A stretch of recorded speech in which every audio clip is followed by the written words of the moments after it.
History remembers the Titans, the great daimyo, the feudal lords who carved a nation from chaos.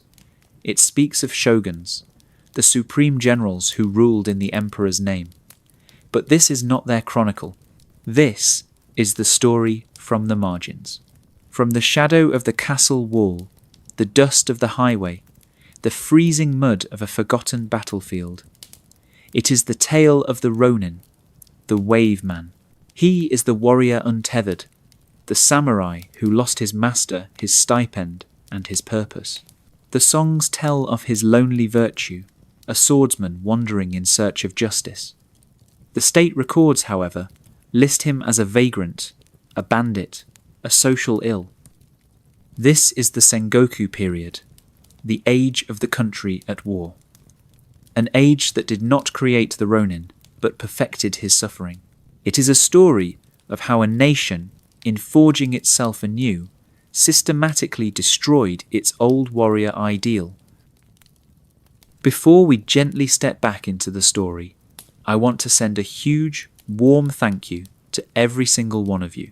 Whether you're nestled in a busy city apartment, taking a quiet moment in a remote corner of the world, or tucked in for the night with your favourite mug and a truly cosy blanket, I appreciate you being here. Now, let's keep that gentle flame of the story alive. Before the deluge, there was an order, or at least the memory of one. The Ashikaga Shogunate, ruling from the golden heart of Kyoto, presided over a delicate, crumbling balance. A samurai knew his station. He possessed a name, a lord, a stipend of rice, and a purpose, a duty known as giri, that formed the spine of his world. This was the foundation of his identity. He was a man defined by his place in a great, unbroken chain. But in 1467, that chain was shattered forever. The Onin War began not as a crusade, but as a squalid family dispute over who would be the next shogun, a conflict that spiraled into a decade-long vortex of self-destruction. The great clans, the Hosokawa and the Yamana, dragged the capital itself into their bitter feud. Kyoto, a city of paper screens, ancient temples, and subtle artistry, became a charnel house. It was not a battle, but a 10-year street fight. Neighbourhoods became fortresses. Temples became barracks. The chronicles speak of the city's perfume turning to the stench of rot, the Kamo River running thick with blood and debris. The fighting was inconclusive, a meat grinder that consumed armies and fortunes with equal hunger. A war that no one could win, and no one could afford to lose. As the war bled on, the authority of the shogun dissolved. It burned to the ground, along with the city he was meant to rule. The great lords exhausted their treasuries, melting down temple bells and family heirlooms, to pay for a conflict that had forgotten its own purpose.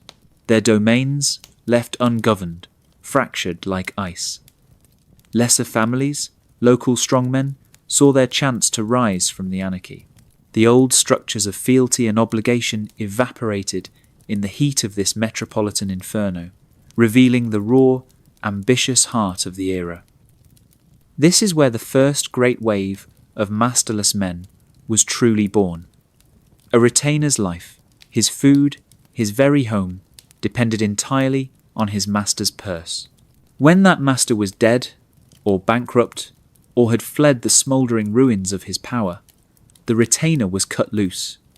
His stipend vanished. His ancestral land, far away, was likely seized. He was a warrior with no war to fight for his lord, a man of status with no status remaining. He became a Ronin, a wave man, and the blackened streets of the ruined capital were his first bitter taste of a new, untethered existence. The Onin War did more than just create a generation of wandering swordsmen. It created the template for the century of warfare that would follow. It taught a lethal lesson to all. Loyalty was a luxury, and survival belonged only to the ruthless. The Ronin, now wandering the countryside, became the first dark commodity of this new age. They were either brigands to be feared on a lonely road, or mercenaries to be hired by the very men who had caused their ruin. The war had broken the vessel of tradition, and these men were the first shards. In the old songs, the ones sung by blind priests to the strum of a biwa, loyalty was absolute. A samurai served his daimyo, his feudal lord, as a son serves a father. This was the bedrock of the warrior myth, the clean, noble ideal. But the Onin War had poisoned the groundwater of trust. A new concept was whispered in rice fields and castle corridors, then shouted from the ramparts, Gekokujo. It was a word that defined the 16th century, and for the Ronin it was the sound of the axe striking the root of his world. Gekokujo means the low overthrowing the high. It was the serpent coiled at the heel of every lord, the sickness of ambition that turned loyalty into a fool's game. Throughout the late 15th and 16th centuries, this brutal principle became the engine of the age. Ambitious deputies, trusted family vassals, even minor local landholders began to see their masters not as patrons to be served, but as obstacles to be removed. A dagger in a dark hallway, a well-timed betrayal on the battlefield, a cup of poisoned tea, these became the tools of advancement. Power no longer flowed from lineage, it was taken by force. For the samurai of traditional mind, the man who believed in the code, this was a waking nightmare. His entire universe was anchored to his lord's survival. His status, his land, his family's security, all of it was guaranteed by his master.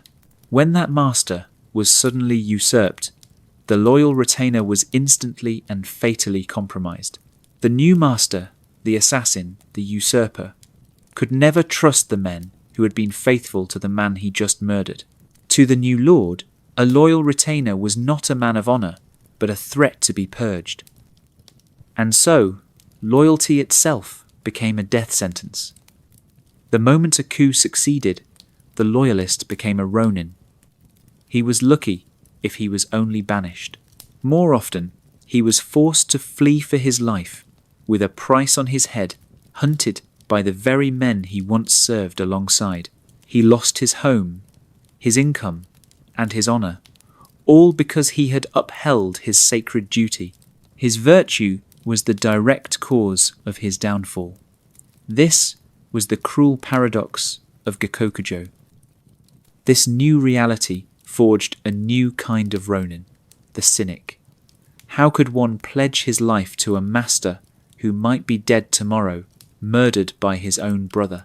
Many were forced to adopt the very opportunism they despised simply to eat. They learned to read the shifting winds of power, to sell their sword to the rising star, and to hold back a piece of their soul.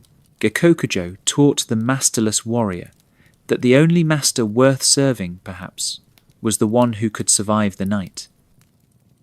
The samurai's world was built on a clear hierarchy. He was the warrior, the bushi, born to rule. Below him were the farmers, the artisans, the merchants. They were the soil. He was the sword. But, in the mid-15th century, a new power began to rise, a power that came not from the castles, but from the mud.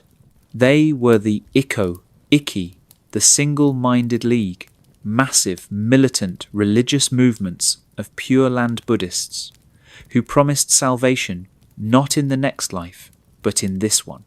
And their version of salvation meant the end of the samurai. These were not simple peasant revolts. The Ikki, were a sophisticated, organised, and ferociously motivated force, a sprawling confederation of commoners, monks, and even disaffected minor samurai. They were bound by a deep, radical faith that saw the feudal lords, and the traditional samurai class as their mortal oppressors. They established vast, fortified temple cathedrals, most famously at Ishiyama Honganji. And from these strongholds, they waged a holy war against the daimyo. They were a revolution, an entirely new kind of enemy that the samurai code was not prepared to fight. The uprisings were uniquely devastating for the warrior class. The Ikki, famously overthrew the Shugo, the samurai governor, in Kaga province in 1488. They did not just defeat the samurai, they exterminated them. They established their own government, the Peasants' Kingdom, which would rule Kaga for nearly a century. This was an unthinkable inversion of the natural order. For samurai living in these regions, there was no quarter.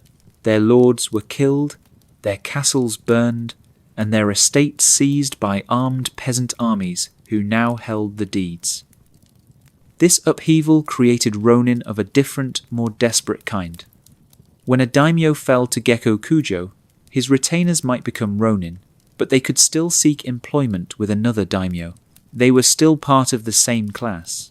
But the samurai displaced by the Ikki-Ikko were not just masterless, they were refugees. They were fleeing a new power that actively sought their total destruction.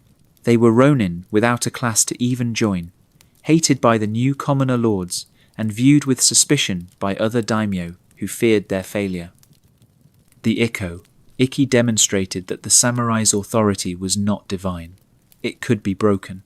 It could be overthrown by the very people it was meant to control.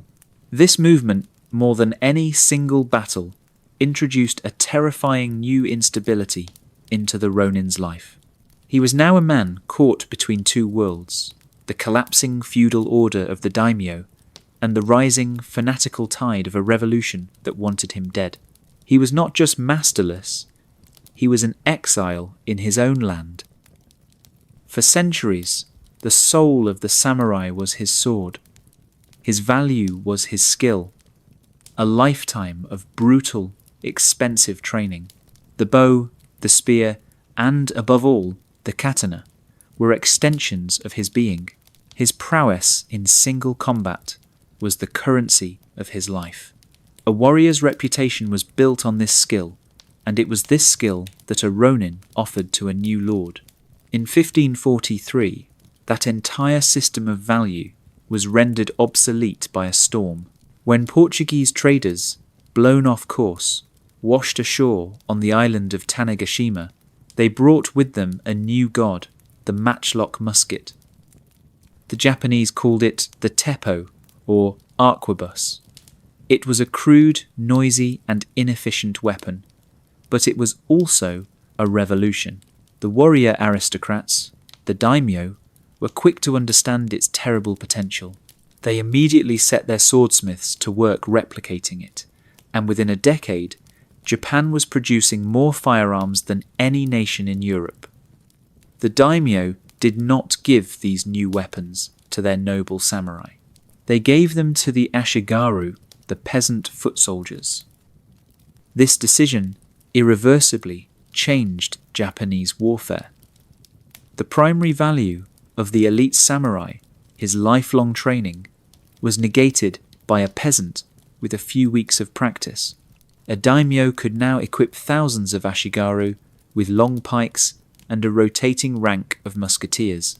With this combination, they could stop the most fearsome cavalry charge and kill the most skilled swordsman from 100 paces away. The era of heroic, single combat, the duels that filled the epics, was over. War became a game of numbers, logistics, and firepower. For the Ronin, this was a professional catastrophe. His only marketable skill, the one thing that separated him from a common farmer, was his mastery of traditional martial arts. Now, that skill was a liability. Lords were no longer looking to hire a few dozen exquisite swordsmen. They were looking to levy thousands of cheap gunmen. The demand for the Ronin's specialty plummeted. He was an artisan in an age of mass production. The firearm devalued the Ronin turning him from an elite warrior into an expensive relic. He was left to wander a land that no longer respected his craft, a land where his honor and his skill could be extinguished by an anonymous piece of lead fired by a man he would never even see. The reign of gunpowder washed away the Ronin's last claim to relevance, leaving him cold, unemployed, and increasingly powerless in a new, impersonal age of war. In the year 1560, no one was more powerful in central Japan than Imagawa Yoshimoto. He was the quintessential great daimyo, ruler of 3 provinces, marching west to Kyoto with an army of over 25,000 men. His retainers were secure, their futures bright, their loyalty pledged to a seemingly invincible master. One of the men in his path was a minor, eccentric lord from Owari province, a man known as the Fool of Owari.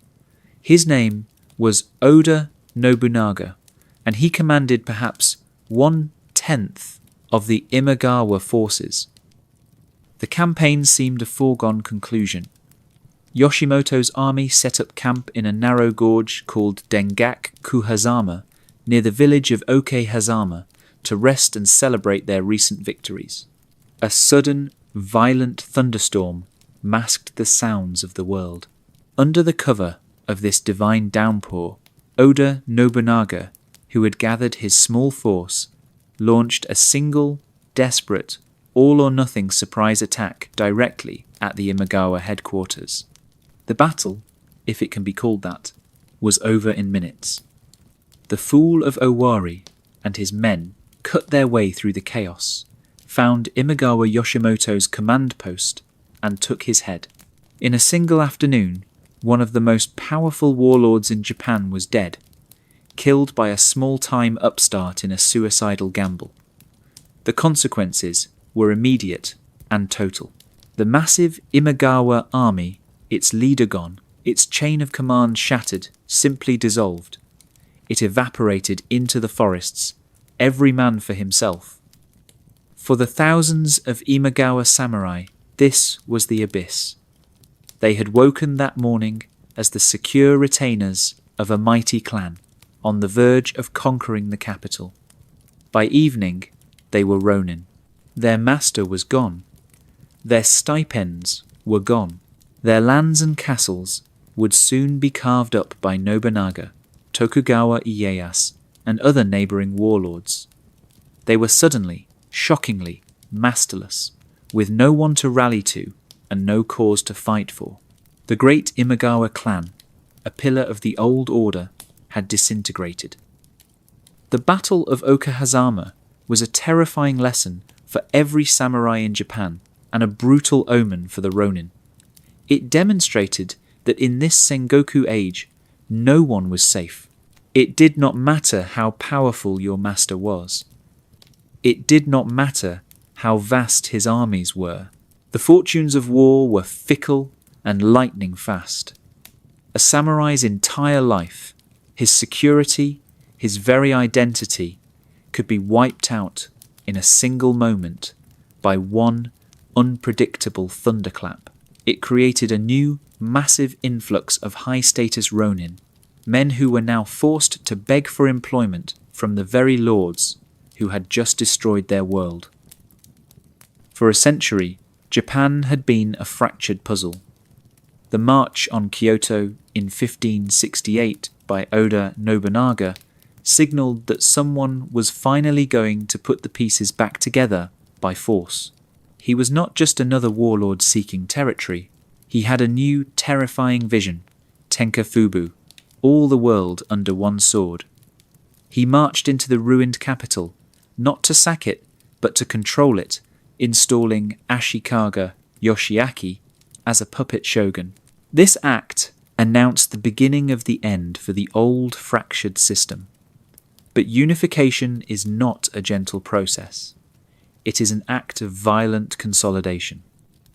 While this process would one day lead to peace, the journey there was brutal, especially for the samurai aligned with the old powers. Nobunaga's goal was not mere victory, it was total submission. He did not defeat his rivals. He annihilated them. He wanted their lands, their castles, and their retainers, or their heads. His rise was built on the ashes of other, older clans who failed to see the danger he represented until it was too late. As Nobunaga consolidated his power in central Japan, he systematically destroyed the established clans that stood in his way. Great houses like the Rokaku, the Miyoshi, and the Asai were broken by his relentless, innovative, and ruthless campaigns. For the thousands of samurai who served these defeated daimyo, the world turned upside down. Their masters were dead or driven into exile. Their homes were now occupied by Oda's generals. They were left with an impossible choice. They could surrender. They could bow their heads to their master's killer, pledge loyalty to the new power, and hope to be accepted as a retainer in the Oda army. For many, this was a profound, spiritual betrayal of their giri, their sacred duty to their fallen lord. The alternative was to refuse, to choose honour, or perhaps just stubborn pride. This choice made them a Ronin, but they were a new breed of Ronin. Not just men without masters, but men actively hunted by the single most powerful man in Japan. Nobunaga's march created a fresh wave of masterless men who were not simply unemployed, but were political refugees. They were the dispossessed, men who despised the new unifier and the new order he was forging. They flocked to his enemies, becoming mercenaries in a desperate, failing resistance. Or they scattered into the mountains, forming cells of resistance, biding their time. Nobunaga's shadow, the shadow of unification, was long, and for the Ronin, it was a cold and unwelcoming place. In the chaos of the Sengoku period, there were few places of refuge. One of the most important was not a castle, but a mountain. Mount Hiei, home to the sprawling, ancient, and incredibly wealthy warrior monk complex of Enryaku-ji, was a world unto itself.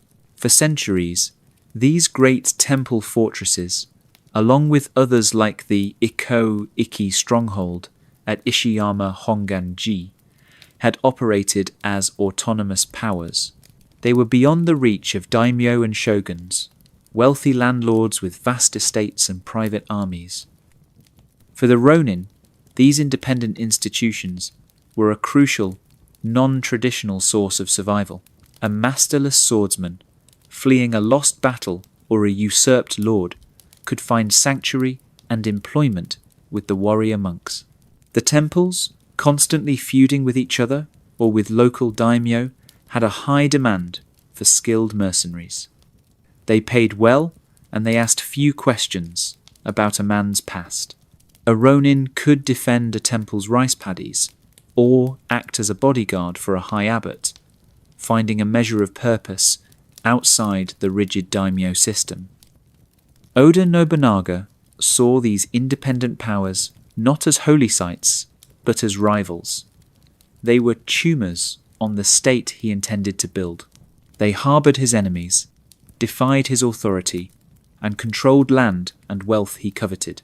In 1571, he decided to cut one of them out. He surrounded Mount Hiei, a place sacred for nearly 800 years, and gave a simple order: show no mercy. His armies swarmed the mountain, burning every temple, every library, every home. His soldiers were ordered to kill everyone. Monks, scholars, women, and children were cut down as they fled the infernos.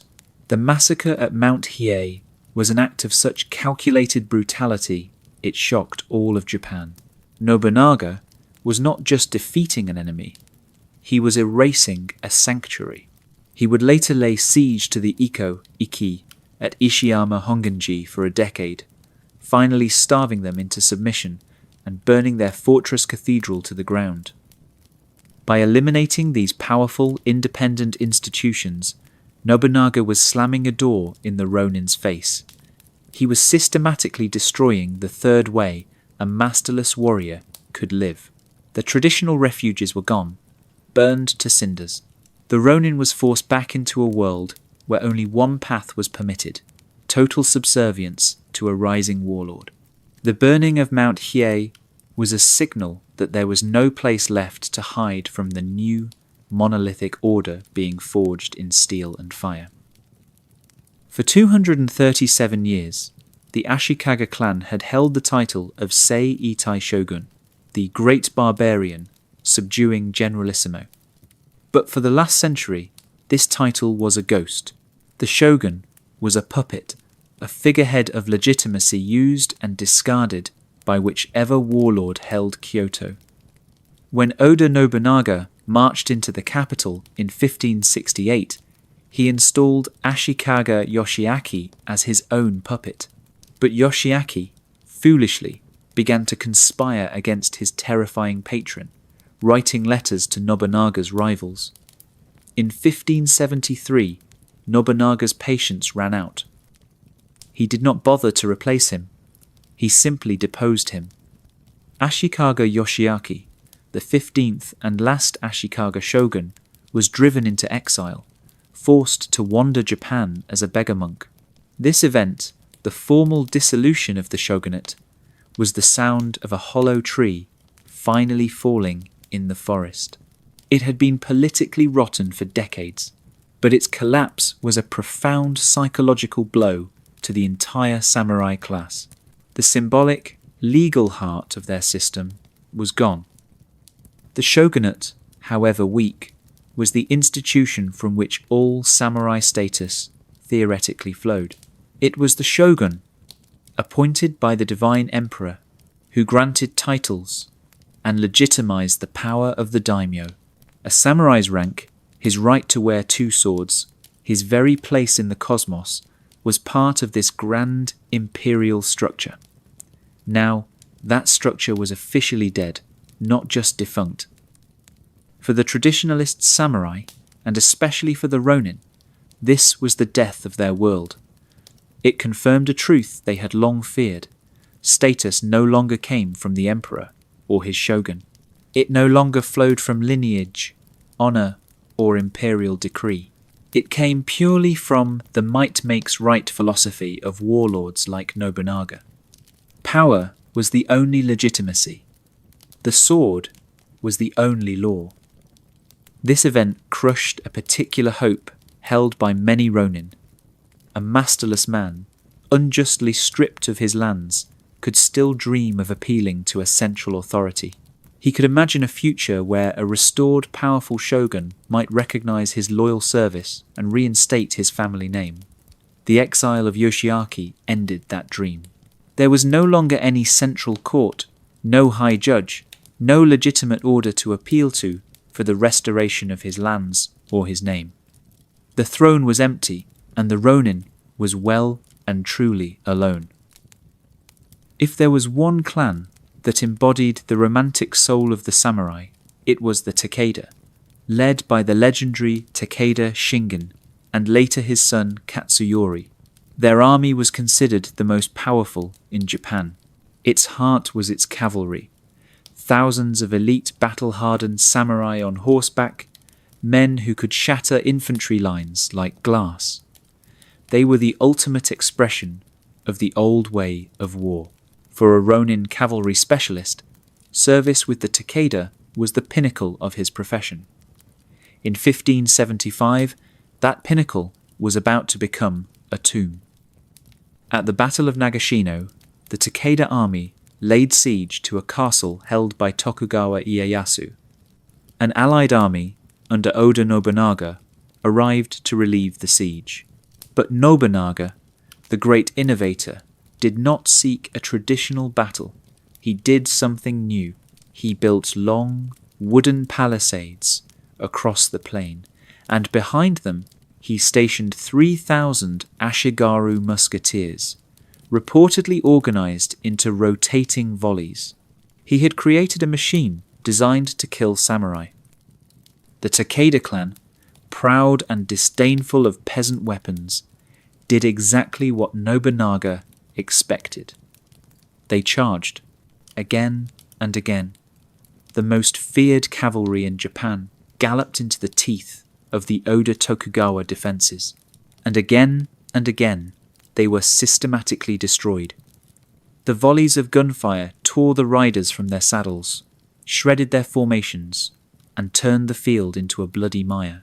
The classic symbol of samurai power, the mounted warrior, was proven horribly, tragically obsolete. The Takeda army was not just defeated, it was annihilated.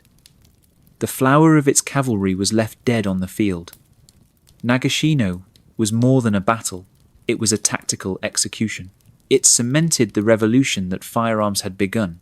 It proved beyond all doubt that massed infantry with gunpowder would defeat the most skilled, most courageous, and most expensive samurai.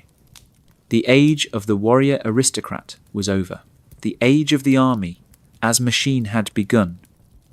For the Ronin, this was a professional death sentence. His skills were now a liability. What daimyo would pay a high stipend for a single elite cavalryman when he could hire 10 cheap musketeers for the same price? The demand for the Ronin's specialised traditional services plummeted. Nagashino made him a relic. He was a master artist in a world that now only valued the printing press. He was a man trained his entire life for a kind of warfare that no longer existed. The defeat at Nagashino was a wound from which the Takeda clan could never recover. But their final, agonizing death came 7 years later, in 1582. The clan, now led by Takeda Katsuyori, was a shadow of its former self. Their famed retainers were dead, their treasury was empty, and their vassals were defecting. Oda Nobunaga and Tokugawa Ieyasu, sensing the final weakness, launched a massive, combined invasion of the Takeda homeland, the mountainous province of Kai. The campaign was not a war, it was a hunt. The Takeda were one of Japan's most prestigious and ancient samurai houses, renowned for the fierce, unshakable loyalty of their retainers. They were the mountain men, proud, tough, and devoted. But the invasion shattered what remained of their power. Betrayed by family members and allies, Katsuyori was hounded across his own domain. He and his last loyal followers, a few hundred souls, made their final stand at a place called Tenmokuzan, where they were overwhelmed. Katsuyori and his family committed seppuku, ritual suicide, to avoid the shame of capture. The complete and sudden extermination of the Takeda was a profound shock to the entire samurai world. This was not a minor clan. This was one of the great pillars of the age, a name synonymous with warrior prowess. Their total collapse demonstrated Nobunaga's absolute ruthlessness. He did not just defeat the Takeda, he erased them from the map. Their domains were carved up and given to his own generals. This event dumped thousands of proud, highly skilled Takeda warriors into the Ronin pool. These were not just any Ronin, they were the former retainers of the most respected army in Japan. They were now masterless, their homes given to others, their families dispossessed. A deep, bitter resentment took root. Many of these Takeda Ronin refused to serve their master's destroyers, choosing a life of poverty and resistance over submission to Nobunaga. This created a new, dangerous class of masterless men. They were not the wandering opportunists created by the Onin War. They were elite veterans, bound by a shared tragic memory and a deep-seated hatred for the new unifier. They became a destabilizing element, a pool of elite mercenaries waiting for any chance, any rebellion, any opportunity to strike back at the man who had destroyed their world.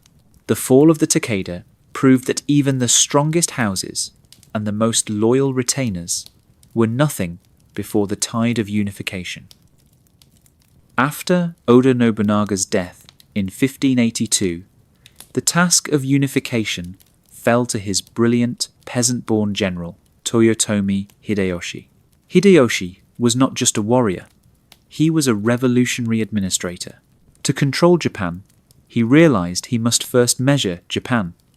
He initiated the Taiko Kenchi, a series of massive national land surveys. This was not just a census, it was a fundamental re-engineering of Japanese society. And for the Ronin, it was a bureaucratic strangulation. For centuries, the lines had been blurred. A samurai might also be a farmer. A farmer might own a spear. A Ronin, in particular, often survived by finding a patch of unclaimed land, or settling in a village and becoming a goshi, a village samurai. He might farm a small plot, teach swordsmanship to the local youths, and live as a respected member of the community. This was his safety net. It was a way to live with dignity, connected to the land, even without a master. Hideyoshi's surveys destroyed this safety net. His officials registered every single parcel of land, measured its productivity in koku, a unit of rice, and tied the peasant who farmed it directly to that soil. Simultaneously, he forced the samurai class to make a choice. They were ordered to move off the land and into the newly built castle towns, to live as a distinct urban warrior administrator class, paid in stipends by their lord. The link between the warrior and the soil was deliberately and permanently severed. This policy created a rigid, four-tiered class system, with the samurai at the top, followed by farmers, artisans, and merchants. The Ronin had no place in this new diagram. The Taiko Kenchi made his traditional lifestyle illegal. He could no longer settle in a village and farm. The land was now registered to a specific peasant, and that peasant was forbidden to leave. The Ronin was now a man with no land, no stipend, and no legal right to even grow his own food. The Kenchi was a cold administrative act that turned the Ronin into a permanent vagrant. He was no longer a masterless warrior in a fluid society. He was now a placeless man in a rigid one. He was forced into the cramped, dirty slums of the cities or onto the highways as a pure wanderer, his last connection to a stable, productive life, severed not by a sword, but by a surveyor's rope and an entry in a ledger. A samurai is his sword. The daisho, the pair of long and short swords, were more than weapons. They were the visible proof of his status, the badge of his soul, the one thing that separated him from the common man. In 1588, Toyotomi Hideyoshi issued a decree that would strike at this core identity, the katanagari, or sword hunt. On the surface, the edict was logical. Its stated purpose was to disarm the peasantry, prevent uprisings, and stop farmers from abandoning their fields to become soldiers. The decree mandated the confiscation of all weapons, from swords and spears to the new firearms, from everyone not in the official registered samurai class. Hideyoshi, with a flair for propaganda, declared that the metal would be melted down to create a giant statue of the Buddha, a compassionate act to bring peace and prosperity. But its true purpose was control, to cement the class divisions he had drawn with his land surveys. It was meant to permanently separate the Heimin, the commoners, from the Bushi, the warriors. But what was a Ronin? By definition, he was masterless. In Hideyoshi's new tidy system, a man without a lord was not an official samurai. He was a commoner with a weapon. The sword hunt was a catastrophe for the Ronin, lumping him in with peasants and bandits. Local officials, eager to meet their quotas, began to enforce the katanagari against these masterless men. The Ronin was now faced with an existential crisis. To surrender his swords was to surrender his identity. It was a public castration, an admission that he was no longer a samurai. But to keep his swords was now a criminal act. It made him an outlaw, a man to be hunted by the very authorities he once represented. The law stripped him of the tools of his trade, his last claim to status, and his only means of self-defense in a dangerous world. The sword hunt effectively criminalized the Ronin's very existence. It was a brilliant bureaucratic stroke that turned a social problem into a police matter. Before, a Ronin was an unfortunate, perhaps dangerous, but still respected figure. After 1588, he was a vagrant illegally possessing a weapon. This policy did not just worsen his life, it attacked his soul, leaving him with a terrible choice: become a peasant or become a criminal. For 150 years, the Ronin's life was one of brutal instability, but that very instability was his livelihood. The Sengoku period was defined by constant regional warfare. A skilled Ronin, though masterless, was never unemployed for long. If a daimyo in the north was defeated, the Ronin could travel south and find work with a new lord preparing for his own campaign. His trade was war, and business was always booming. In 1590, Toyotomi Hideyoshi set out to end the wars forever, and in doing so, to end the Ronin's purpose.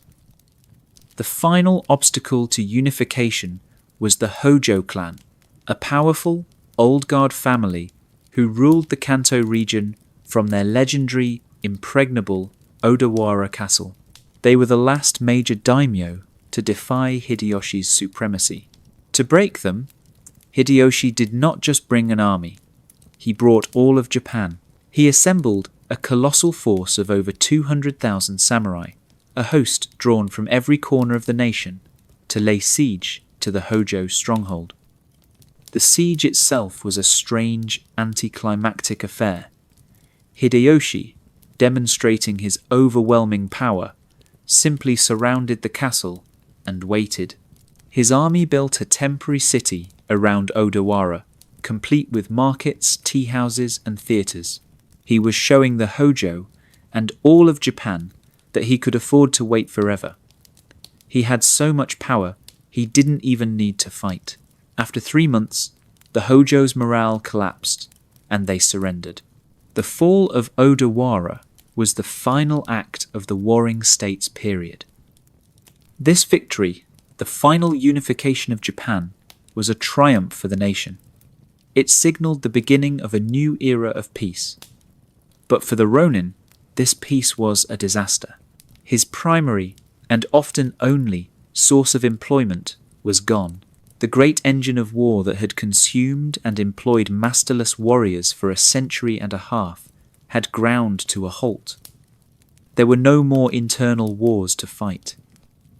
With all of Japan united under Hideyoshi, there were no more rival daimyo to hire mercenaries. A Ronin was no longer a warrior for hire. He was just a man with a sword, and no one to pay him to use it. The end of the war created systemic, permanent, structural unemployment for an entire class of men. The peace they had, perhaps, long prayed for had finally arrived, and it rendered them completely obsolete, turning them from soldiers of fortune into simple vagrants. The new unified Japan under Toyotomi Hideyoshi, and later perfected by the Tokugawa, was built on one principle above all: stability.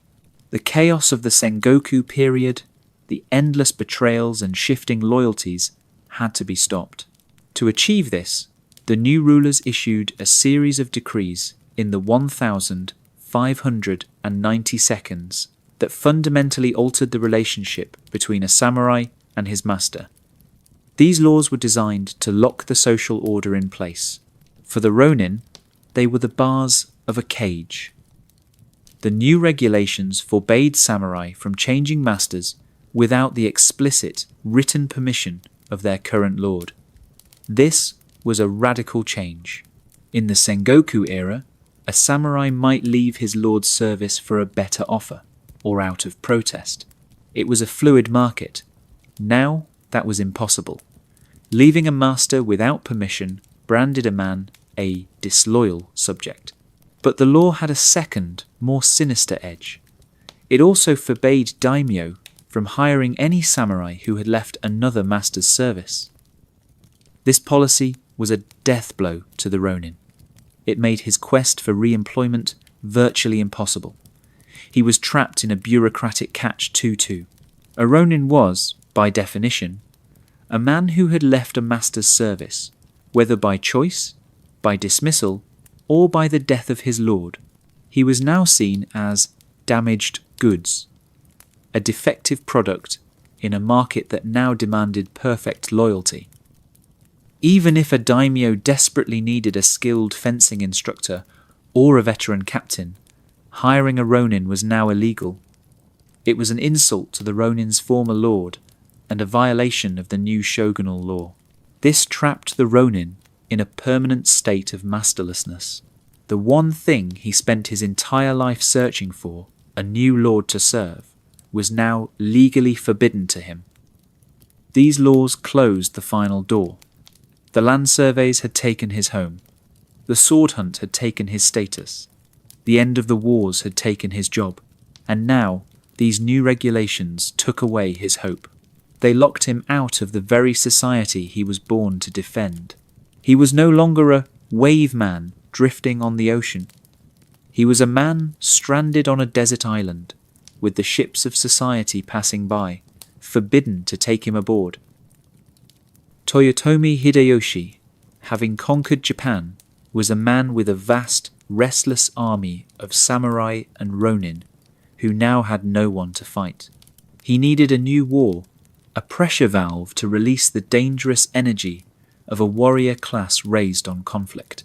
In 1592, and again in 1597, he turned his ambitions overseas, launching two massive, costly, and ultimately ruinous invasions of Korea, with the fantastical goal of conquering China itself.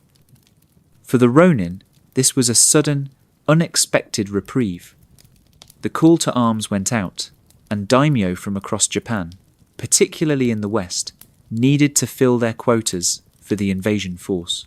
They were suddenly willing to overlook the new regulations and hire thousands of masterless men. For a brief moment, the Ronin was valuable again. He was given a stipend, a place in a unit, and a new war to fight. It was a chance to win glory, to impress a new lord, and perhaps to finally regain his samurai status. But the dream quickly became a nightmare. The Korean campaigns were a disaster.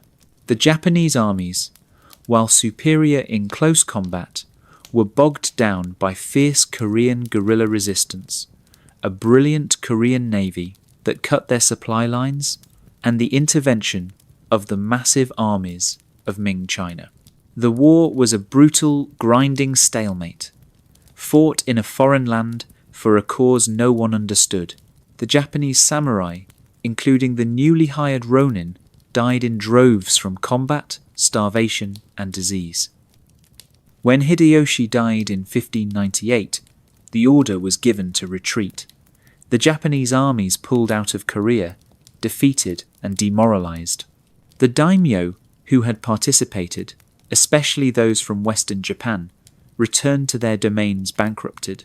The campaigns had depleted their treasuries, their stockpiles of rice, and their manpower. They returned home not in glory, but in debt. To cut their catastrophic losses, these lords were forced to immediately dismiss the very samurai they had just hired. This created a fresh, angry wave of Ronin. These were not men who had lost a war at home.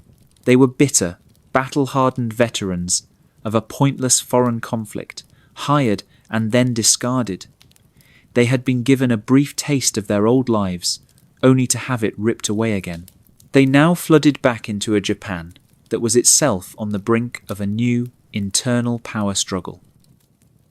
The death of the Taiko Toyotomi Hideyoshi in 1598 created the final terrible power vacuum of the Sengoku period. He was the only man strong enough to hold Japan together. His heir, Hideyoshi, was just a child. To rule in his stead, Hideyoshi had created a council of 5 elders, 5 of the most powerful daimyo in the land, forcing them to swear oaths of loyalty to his son. But the ink on these oaths was barely dry before the council fractured. The 2 most powerful men in Japan were now on a collision course. In the east, the patient, cunning, and wealthy Tokugawa Ieyasu. In the west, the brilliant but abrasive Ishida Mitsunari, representing the loyalists to Hideyoshi's young heir. The nation held its breath. The great peace was over. The regional lords, the daimyo, began the dangerous process of choosing sides. Everyone knew a final, decisive war was coming, a war that would determine the next century. For the vast, unemployed population of Ronin, this instability was a double-edged sword. On one hand, it was the sound of opportunity, a call they had not heard since the Siege of Odawara. It signalled a return to war, and war meant employment. Both the eastern army of Tokugawa and the western army of Ishida were desperately trying to build their forces. They needed every sword they could get. Ronin began flocking to both sides, hoping to win favour, land, and finally to regain their lost status.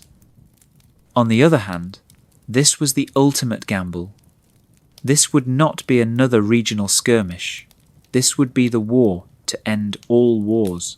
Choosing the wrong side would not just mean unemployment. It would mean death, or at best, permanent, irreversible ruin. A Ronin had to look at the map, read the political winds, and bet his entire existence on which man would be the new master of Japan. This was the last great marketplace for the masterless warrior.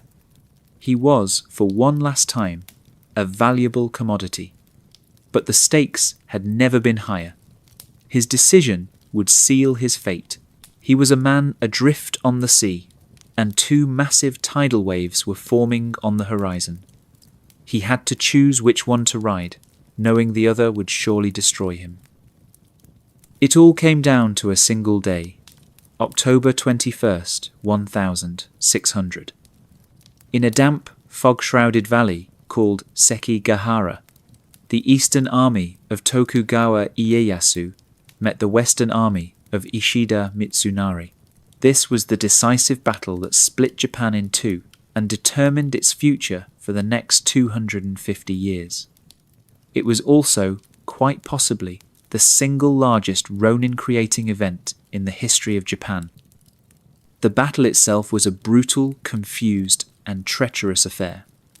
The Ronin who had joined the Western Army, loyal to the Toyotomi heir, fought with desperation. They were fighting for their patrons, but more than that, they were fighting for their own futures, for a chance to tear down the rigid order that had discarded them. For a time, it seemed they might win, but Ieyasu's political manoeuvring had been perfect. Several key daimyo on the western side, who had pledged their support, simply waited. Then, in the battle's crucial moment, one of them, Kobayakawa Hideaki, betrayed his allies and charged the Western Army's flank. The betrayal caused a total collapse. The Western Army disintegrated. The battle turned into a rout and then a slaughter.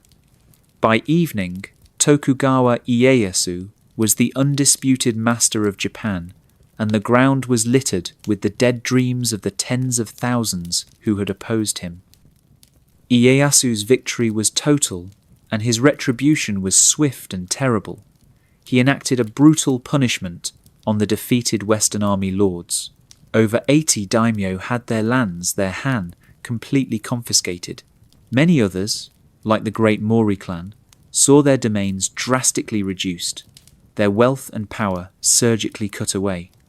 This was not just a punishment for the lords, it was a catastrophe for their retainers. With the stroke of a pen, the hundreds of thousands of samurai who had served those 80 defeated clans were instantly unemployed. They were not just masterless, they were the retainers of traitors.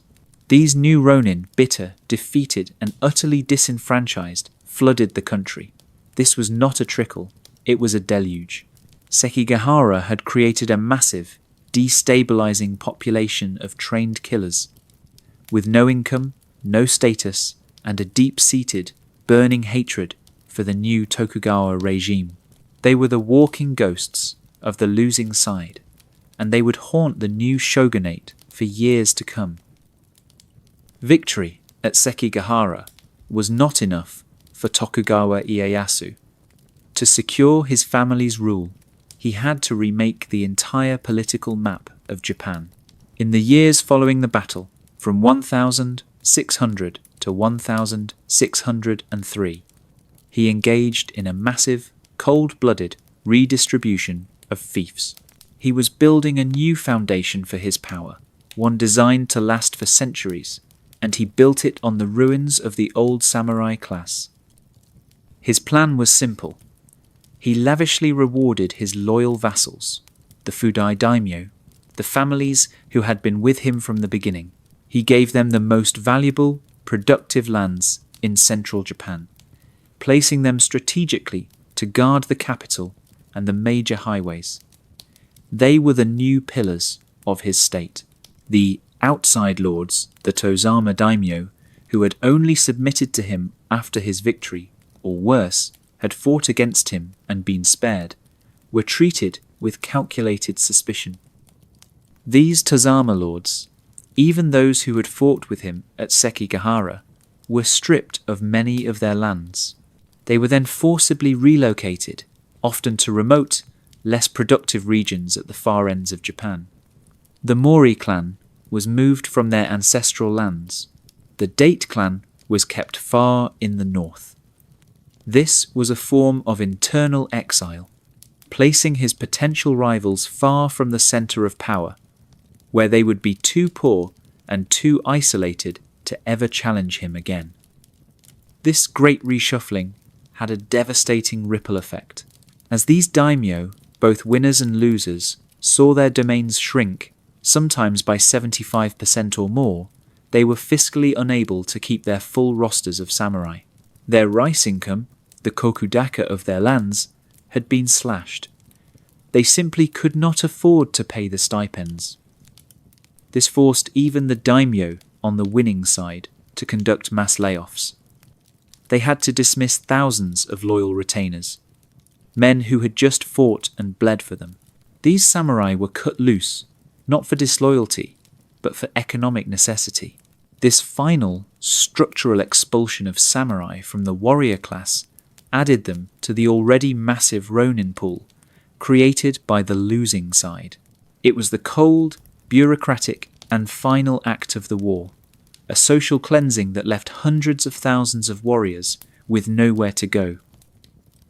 In 1603, Tokugawa Ieyasu, having crushed his enemies and reorganized the map, completed his triumph. He had the emperor, a willing puppet, declare him shogun.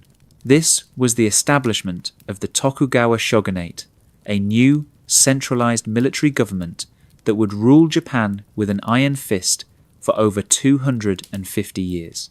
This moment marked the official end of the Sengoku Jidai and the beginning of the Pax Tokugawa, the Great Peace. This peace, however, was not built on harmony.